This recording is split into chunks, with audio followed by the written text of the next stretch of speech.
Thrown at me instead of a warm greeting during a family gathering just before my son's wedding was a remark that hit hard. In front of me, a baguette from an upscale French restaurant rested on a glass plate, a symbol of unexpected humiliation served by my son's fiancée. I had raised my son, Christopher, on my own, and never did I imagine such a moment of degradation. As a 55-year-old housewife named So, widowed early in life, I had dedicated myself to nurturing Christopher. This year, he turned 25, graduated from college, and secured a job, becoming the pride of my life. Despite his success, he chose to continue living with me in the house left by his late father.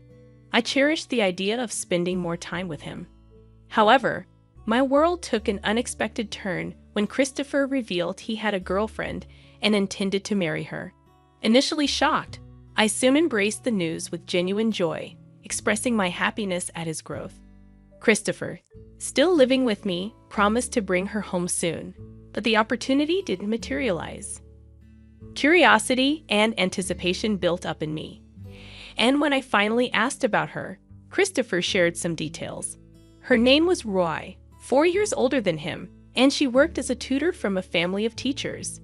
The revelation surprised me, and I wondered about their relationship, but I patiently waited to meet her. Time passed, and 2 months went by without a meeting. The absence of Roy started feeling intentional. Fate intervened when, by chance, I overheard a conversation during lunch. Seated back to back with a woman, she complained loudly about her upcoming family meeting before the wedding. Intrigued, I listened as she expressed a deliberate intention to delay meeting the family, wanting to test Christopher's commitment to their relationship and prove he was not a mama's boy. The unexpected encounter left me contemplating the dynamics at play, realizing that fate could be both intriguing and frightening. She said it, and I nearly turned around.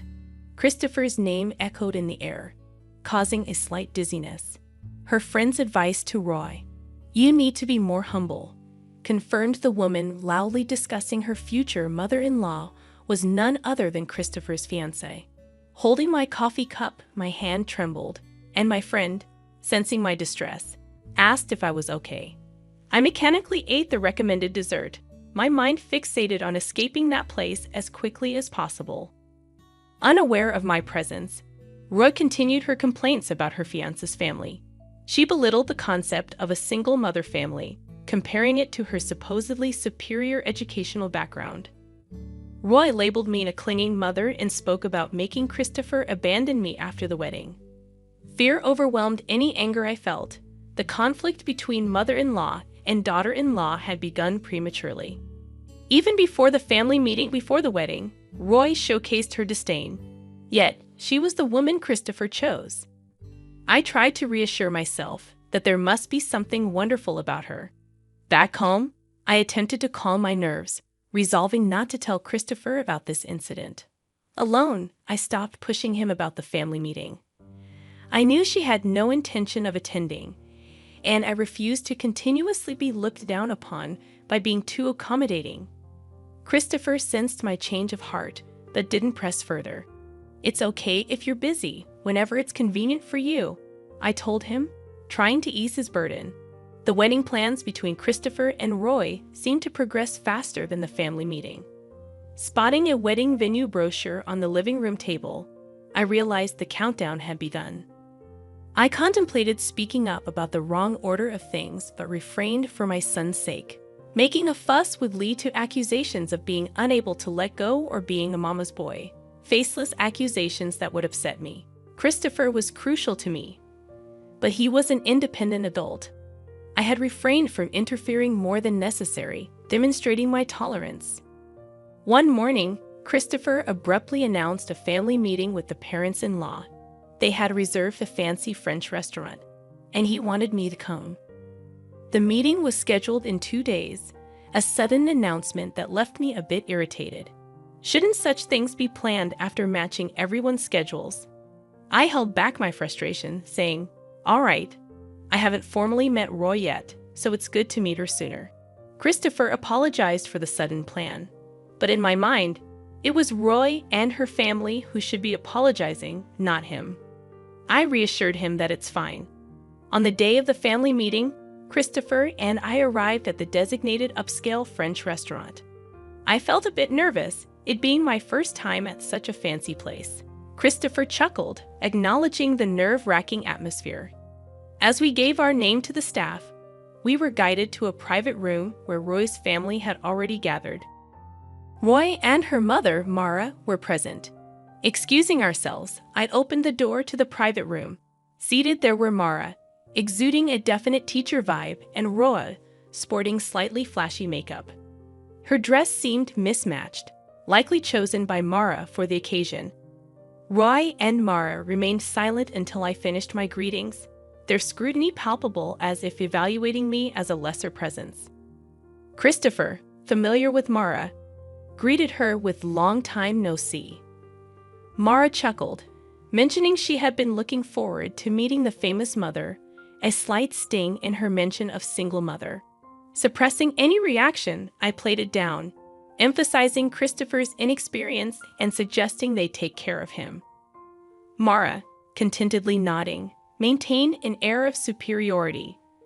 Her demeanor hinted at how she might treat her students and their parents, an attitude I wouldn't desire for my child.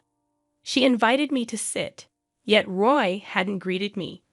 With reluctance, I initiated conversation, prompting Roy to respond with a mocking snort, deeming repetition inefficient. Her arrogant remarks stirred anger within me, but I restrained my temper. She was the woman Christopher had chosen. I feigned calmness, acknowledging her comment with forced civility, though I felt close to my limit. Mara informed us that Roy's father would be late due to work, suggesting we proceed without him. Roy then made a seemingly innocent comment to Christopher, insinuating his lack of exposure to such lavish food due to his past poverty.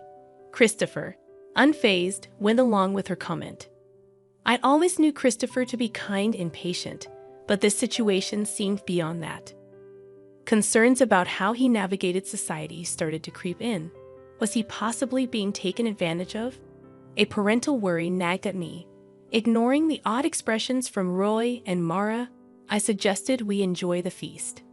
However, their unpleasant smiles intensified, and the reason behind their mockery soon became apparent. As the first dish arrived on a beautifully decorated plate, I couldn't help but exclaim at the sight of a simple baguette on a glass plate. Roy and Mara seemed to find this hilariously amusing, laughing heartily at my shocked expression. It turned out that the owner of the upscale French restaurant was Mara's brother, and they had collaborated to ridicule me. "The poor that suits you best," Roy said, openly mocking me. Christopher, seemingly pale, and I were left in disbelief, trying to contain my anger.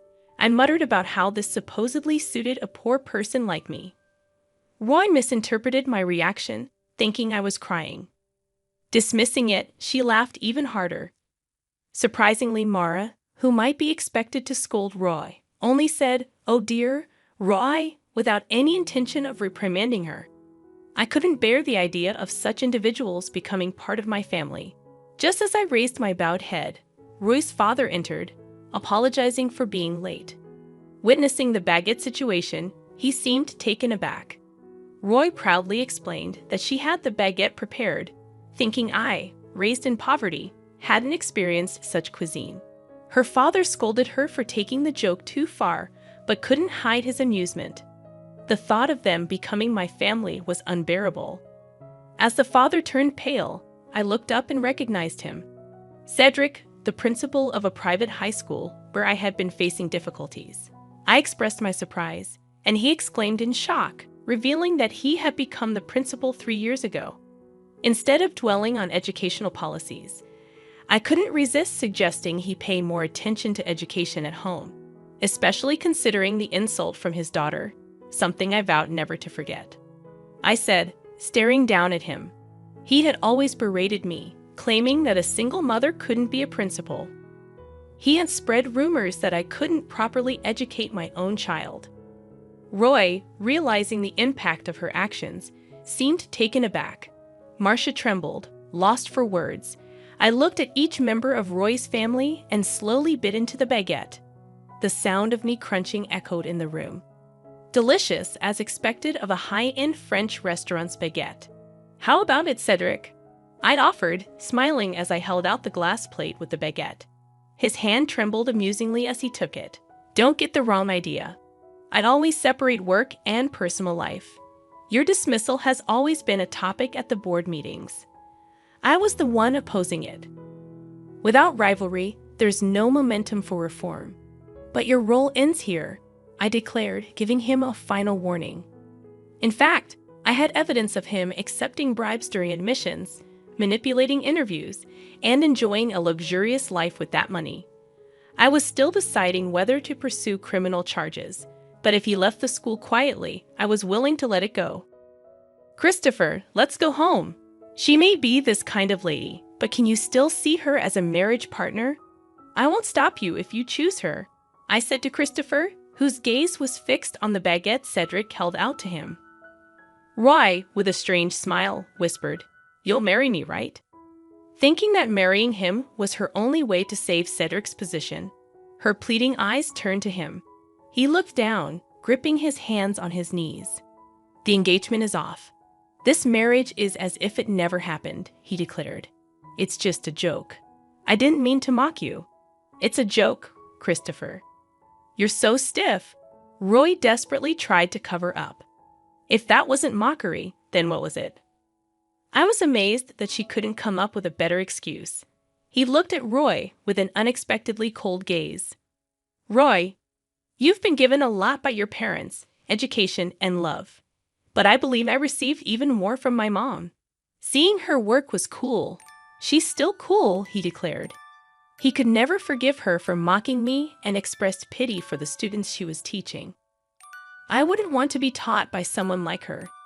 I heard bad rumors about you but chose to believe otherwise. You betrayed that trust, he said, causing tears to stream down Roy's face. She seemed to finally understand the irreversible damage done. Wait. You're joking about the breakup, right? I bragged about getting married to my friends. I can't break it off. It's embarrassing, she pleaded tearfully. What's most necessary for you now is to reflect on how things came to this. We probably won't see each other again, but I hope you grow, I said. As Christopher and I were about to leave the private room, Cedric grabbed his shoulder to stop him. Christopher shook off his hand as if it were something filthy. I've been patient, but let me say this clearly. What's wrong with being raised by a single mother?